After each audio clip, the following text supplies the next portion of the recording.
Muling bumisita sa bansa si U.S. Secretary of Defense Lloyd Austin III ilang araw bago magpalit ng administrasyon ang Amerika.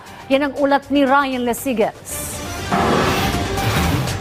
Ilang araw bago magpalit ng administrasyon ng Estados Unidos, muling bumisita sa bansa si U.S. Secretary of Defense Lloyd Austin III. Sa kanyang courtesy call kay Pangulong Ferdinand R. Marcos Jr., pinagtibay ng dalawang lider ang ugnayan ng Pilipinas at Estados Unidos.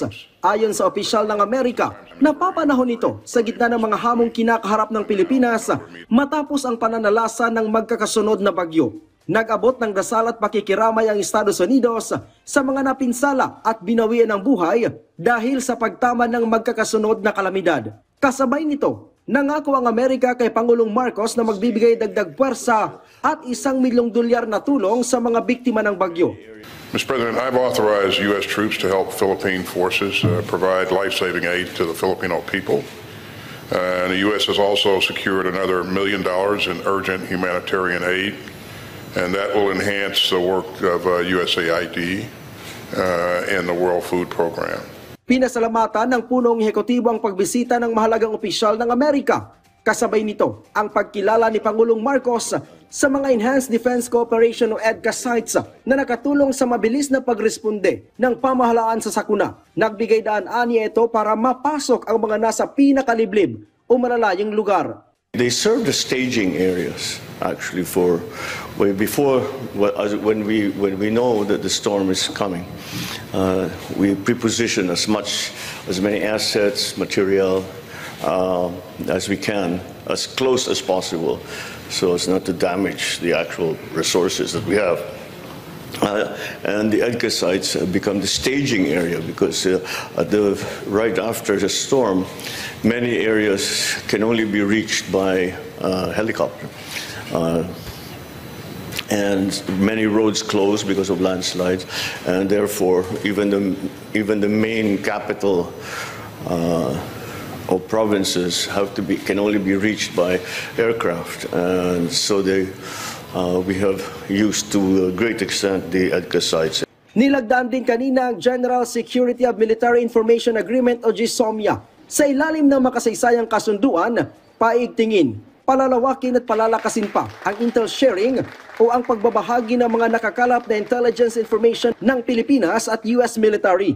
Makatutulong ito para mapaigting ang kooperasyon ng dalawang bansa laban sa anumang posibleng banta sa seguridad. Hindi naman inuobliga ang Pilipinas na ibigay sa Amerika ang lahat ng impormasyong hawak nito. Pero dahil sa kasunduan, may mas mabilis ng mekanismo para sa intel sharing. Nakapaloob din sa kasunduan na madali nang maibabahagi ng Amerika sa Pilipinas ang kanilang classified technology. Dahil dito, mas mapapabilis na rin ang proseso ng pagbili ng Pilipinas ng mga modernong military equipment mula sa Estados Unidos.